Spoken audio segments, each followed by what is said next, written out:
मैं जरा बताना चाहता हूं, कांग्रेस पार्टी के एक अध्यक्ष हुआ करते थे और वो अति पिछड़े समाज से आते थे। अति पिछड़े, पिछड़े भी नहीं, अति पिछड़े, अति पिछड़े समाज से आते हुए उनके अध्यक्ष श्रीमान सीताराम केसरी जी, कैसा अपमान किया गया। कहते हैं बाथरूम में बंद कर दिया गया, उठा करके फुटपाथ पर फेंक दिया गया। अपनी पार्टी के संविधान में ऐसा कभी नहीं लिखा गया, लेकिन अपनी पार्टी के संविधान को न मानना, लोकतंत्र की प्रक्रिया को न मानना और पूरी कांग्रेस पार्टी पर एक परिवार ने कब्जा कर लिया, लोकतंत्र को नकार दिया। आदरणीय सभापति जी,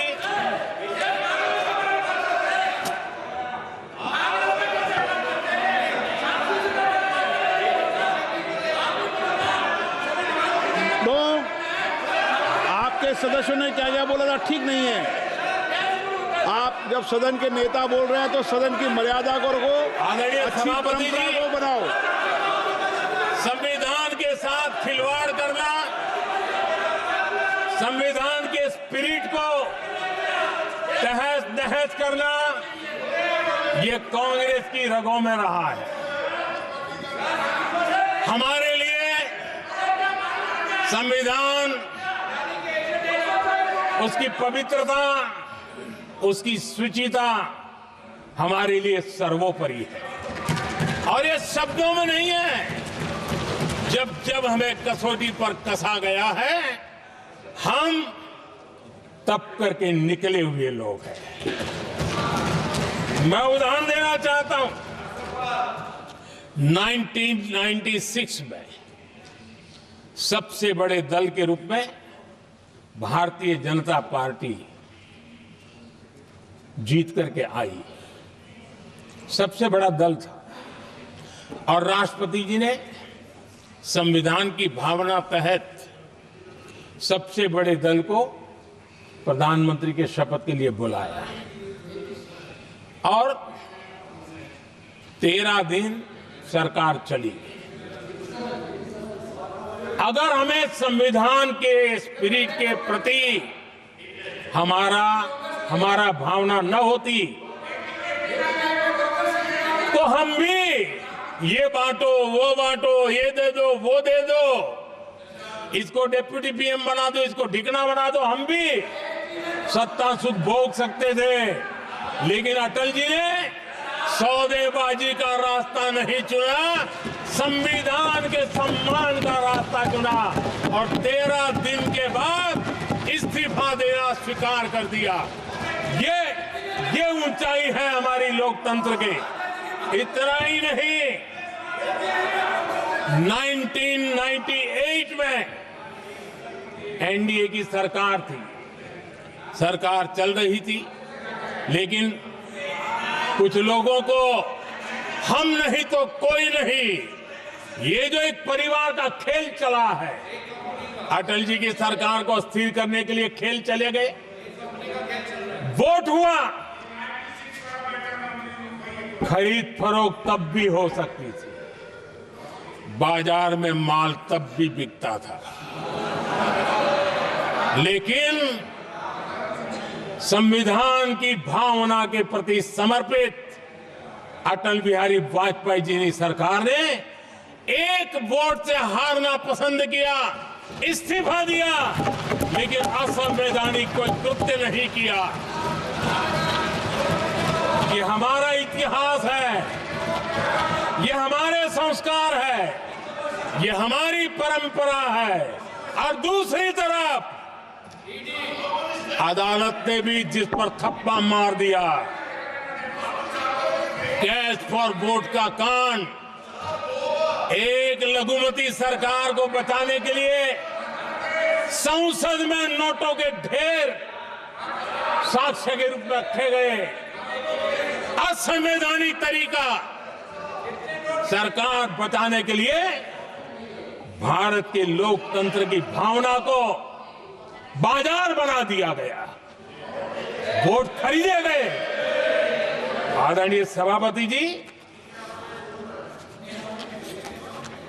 90 के दशक में कई सांसदों को रिश्वत देने का पाप, यह संविधान की भावना थी कि 140 करोड़ वासियों के मन में जो लोकतंत्र पनपा है, उस लोकतंत्र के साथ यह खिलवाड़। कांग्रेस के लिए सत्ता सुख, सत्ता की भूख, यही एकमात्र कांग्रेस का इतिहास है, कांग्रेस का वर्तमान है। आदरणीय सभापति जी, 2014 के बाद एनडीए को सेवा का मौका मिला। संविधान और लोकतंत्र को मजबूती मिली। ये पुरानी जो बीमारियों थी, उस बीमारी से मुक्ति का हमने एक अभियान चलाया। बीते 10 साल यहां से पूछा गया, हमने भी संविधान संशोधन किए। जी हां, हमने भी संविधान संशोधन किए हैं, देश की एकता के लिए, देश की अखंडता के लिए, देश के उज्जवल भविष्य के लिए और संविधान की भावना के प्रति पूर्ण समर्पण के साथ किए हैं। हमने संविधान संशोधन किया, क्यों किया? इस देश का ओबीसी समाज तीन दशक से ओबीसी कमीशन को संवैधानिक दर्जा देने के लिए मांग कर रहा है। सम्मान के लिए, उसको संवैधानिक दर्जा देने के लिए हमने संविधान संशोधन किया है। हमें गर्व है ये करने का। समाज के दबे कुचले लोगों को उनके साथ खड़े होना, ये हम अपना कर्तव्य मानते हैं, इसलिए संविधान संशोधन किया। आदरणीय सभापति जी, इस देश में एक बहुत बड़ा वर्ग था, वो किसी भी जाति में क्यों न जन्मा हो, लेकिन गरीबी के कारण अवसरों को वो पा नहीं सकता था, आगे बढ़ नहीं सकता था। और इसलिए उसने असंतोष की ज्वाला भड़क रही थी और सबकी मांग रहती थी, कोई निर्णय नहीं करता था। हमने संविधान संशोधन किया, सामान्य जन के, गरीब परिवार के 10% आरक्षण का किया, और ये पहला आरक्षण का संशोधन था। देश में कोई विरोध का स्वर नहीं उठा, हर किसी ने प्यार से उसको स्वीकार किया।